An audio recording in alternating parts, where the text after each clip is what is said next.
Ima. Lakini jina la biashara naitwa Manya. Mimi kwa kweli siku ya kufika huyu mbunge sikuwepo. Siku nyingine inayofuata nakuta kuna banda limesimama. Kwa kweli nikawa nauliza wajumbe, kwani mmeamua tujenge banda? Wakasema hapana. Tumepata mfadhili, amekuja mbunge kwa yeye anataka tujenge banda na waone huruma kwa shida changamoto mlizokuwa nazo. Nikasema mbona huyo mtu tunamshukuru sana. Tuna miaka mingi hapa watu wanatuahidi lakini hawatujengei, lakini kazi tunafanya ngumu, kama mapato tunatoa, lakini hakuna mtu yoyote ambaye anatuona kusema tusaidie kwa kazi tunayofanya ngumu, tukakuta hamna. Lakini tunaahidiwa mtajengewa mabanda, ni ahadi tu. Lakini tulivyoona hatua hii imefika, kwa kweli mimi wangu nilishukuru. Kwa sababu mimi ni bibi wa miaka mingi ninagonga hapa. Lakini kuna watoto tunawaonea huruma, wenye watoto, mabinti zetu wenye watoto. Yaani jua linawaka kwa kulaza mtoto hamna. Mvua inakuja wanakimbia na watoto mgongoni kama alivyoongea mwanangu hapa. Wanakimbia, wengine wanashindwa, mwingine na watoto wawili. Hata wanasema wao wapeleke shuleni. Sio wote wamepeleka shuleni. Wengine tutoto tudogo, wengine uwezo wa kupeleka mtoto kuanzia mdogo hawawezi. Wanasubiri mpaka watakavyoingia awali kwenye shule kubwa. Sasa watoto wale kwa kupeleka hamna, anapata shida. Kwa kweli nilikuwa nawaonea huruma sana. Lakini mimi nataka niseme hivi. Huyo mtu aliyokuja kutujengea banda, mimi naona ametumwa na Mungu. Yaani namshukuru mno, namshukuru Mungu. Ijapo mimi nimechoka kwa kazi hii, naweza nikawa mwaka mmoja nitaendelea, lakini huyo mtu naona ameletwa na Mungu, namshukuru mno Mungu. Cha pili, nataka niseme hivi. Ombi langu kama mimi, tunafanya kazi ngumu, taasisi zilizokuwa nyingi zinachukua kokoto Mbeya wapi, lakini sisi mapato tunalipa. Tungekuwa tunaomba serikali itufikirie sisi wajasiriamali wadogo kokoto tu wawe wanachukua hapa, halafu wasitumie madalali. Kuna mwaka mmoja wakati unapita uchaguzi, walikuja viongozi mbalimbali hapa. Wakawa wanatuuliza, nyinyi hapa biashara mnaiendeshaje? Sasa tunaomba nyinyi mtusaidie, kwa sababu kuna majengo ya serikali yanajengwa. Tunaomba mnavotoka, kama kuna jengo fulani, tunaomba mje wenyewe viongozi, kama mnamchagua nani aje hapa atuangalie wamama kazi tunayofanya. Tuchaguane wenyewe kwa bwana, mimi nitapakia gari fulani na mimi nitapakia gari fulani, wangetusaidia sana. Lakini wanaopitia kwa madalali, huwezi jua kila mmoja anavyoishi. Tunapata shida, wengine tunapakiliwa, wengine wanapakiliwa, wengine hawapakiliwi. Hawaelewi wewe umelala njaa, umekula. Hilo ombi langu mimi nilikuwa naomba kwa serikali. Ituone sana, watuone huruma sana wamama. Kazi tunayofanya ni ngumu, kipato ni kidogo mno. Serikali inapojenga isitumie madalali, waje watuone sisi tunayofanya kazi hapa wamama tunaumia. Ila lingine nikisema niongee nitaharibu. Bora niongee tu kusema mimi nashukuru huyu mtu aliyotuletea banda. Maana nikiongea ninayo mengi, tumeumizwa sana hapa Ganga. Tumeumizwa sana kwa kazi ngumu. Tunashindwa tuseme nini. Asante sana mama. Inakuja ghafla. Unakuta wale wa mama na watoto wanakimbilia darajani. Pana daraja liko hapo chini, kwa hiyo inabidi wakae kidogo pale chini ili kusudi mvua isiwapige. Lakini sasa ilikuwa ni hatari kubwa sana, kwa sababu maji, kuna mtu anapita hapo. Kwa hiyo kiona maji yanazidi, inabidi watoke waendeke tu nyumbani huko na nyeshewa. Kwa sasa hivi hata hii mvua iliyonyesha hapa lini toka lipigwa hili banda, watu walikuwa wamejazana. Kwa hiyo kwa baadhi ya changamoto tunashukuru huyu mbunge aliyokuja hapa karibuni.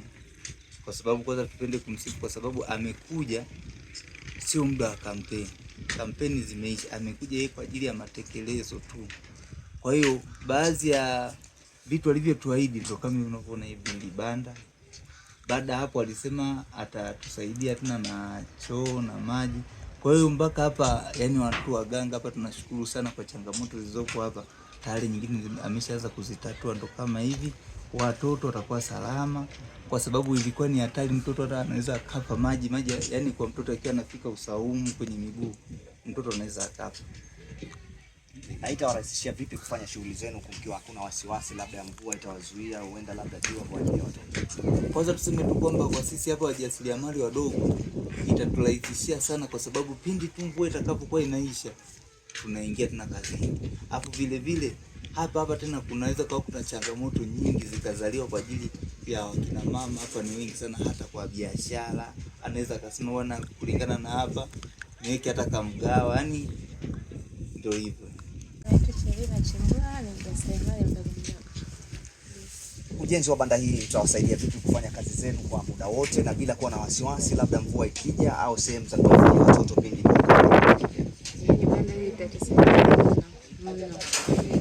tulikuwa tunaumia jua kali, mvua vyetu, lakini sasa litatusaidia kwa kweli. Tunamshukuru aliyetuletea, tumeipokea kwa mikono miwili, kwa sababu kipindi cha jua tutakuja, tutapumzika kidogo, jua likipungua tunarudi kazini, na mvua ikija tunakuja tunakaa huko, ikipungua tunarudi kazini. Ni tofauti na mwanzo, tukirudi nyumbani ni mbali, tutarudi tumenyeshewa, unafika nyumbani mvua imeisha, tunaanza kurudi kazini tena, tunapoteza muda. Lakini kwa sasa hivi tutasimama tu jirani na kazi yetu, baadaye tutarudi tena kazini. Una nini cha kumwambia mbunge Sigrada Mligo?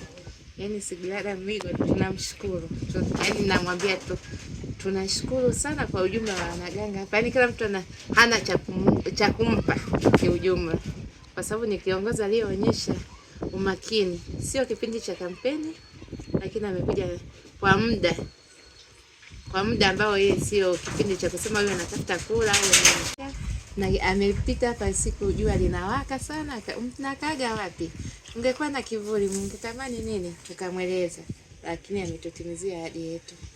Kwa sisi tunampokea kwa mikono miwili, na siku nyingine asichoke kuja kututembelea, bado tuna uhitaji mwingi mno. Tunamhitaji hata kesho tena akija tusaidia na wengine. Ni mfano kwa viongozi wenzie ni waliopita. Franki Andrea Munuka, mtu ambaye anajishughulisha na uzalishaji wa kokoto hapa eneo letu kama mnavyoona. Kwangu mimi naweza nikasema hii ni zawadi ambayo tumeipata pasipo kutegemea, ikiwa tulikuwa tumeahidiwa na watu wengi zaidi. Mimi namuombea aendelee kuwa salama, Mungu ambariki. Tumekuwa tukiomba kwa miaka mingi banda tupate sehemu ya kupumzika, wala hata kusimama mvua. Changamoto ni nyingi sana kama mnavyoona, hamna mti, hamna nini hapa hivyo. Kwa watu wanafurahi sana kuona fursa hii. Sasa nikasema nilipozungumzia kwamba kuna ahadi nyingi, ni kweli watu wapo wanaahidi, lakini mtu anayekuahidi anaenda. Wanasema kitaalamu sio deni. Mtu yote anahusiwa, hata mimi naweza nikaenda sehemu nikaahidi na nisifanye, sitashitakiwa na mtu yoyote. Ila huyu amekuja aliahidi na watu wakapuuza, wakaamini kwamba ni wale, lakini ametumia muda mchache sana, nadhani siku 2 au 3 kukamilisha hesabu kama mnavyoona hivi, na watu wamelipokea kwa nguvu zote na wanaungana naye. Na asituchoke kama mjumbe aliyepita alivyoongelea, asituchoke. Sisi bado tuna uhitaji mkubwa kama hivi mnavyoona hapo, tuna uhitaji wa maji. Hilo nadhani ndio tulilobaki nalo, maji safi yaje hapo kwa ajili ya huduma ya vyoo, kwa ajili ya matumizi ya hapa pakame hapa na maji. Mimi naomba niwaombee wote wanayepigania, kwa maana yake hapa wanapigania kula yetu sisi. Na waomba waendelee, wasikate tamaa. Mimi nashukuru kwa majina, naitwa Oswald Kailo, mwenyekiti wa eneo hili. Hiki alichokifanya sio kitu kidogo. Mimi naamini huenda kutokea kwenye familia za kimaskini ameliona hili. Alitembelea hapa akatuahidi kikubwa sana. Alitembea wakati kampeni zimeshapita na akaja kutekeleza. Nimshukuru pia katibu wake. limejengwa litaisha. Ni washukuru sana. Situchoke kututembelea, bado sisi tuna uhitaji, tunamtegemea. Mungu amsaidie. Sawa, kama kiongozi mtalitunza vipi ili kuhakikisha kwamba sasa itaendelea kuwepo vizuri na muda wote kuwasaidia? Mimi nafikiri utunzaji utakuwepo kwa sababu limeshatumika na tumekaa muda mrefu sana kwa banda. Kama tumepewa kitu kama hicho, kutunza, nitakuwa kukitunza kiwe salama. Ametuongoza na baadaye nafikiri tunaweza kuwa tuna mipango mingine ya kujenga banda la kudumu. Kwa hiyo tutamhitaji tena, asituchoke kama mbunge. Huenda kuna ahadi kadhaa za viongozi kadhaa waliokuja kuahidi kuleta baadhi ya vitu hapa zilitimia, na yeye ametimiza kwa muda mfupi. Viongozi wapo waliahidi, walitimiza, ila yeye ndio mtu wa kwanza kutimiza ahadi. Sasa shukrani sana. Asante.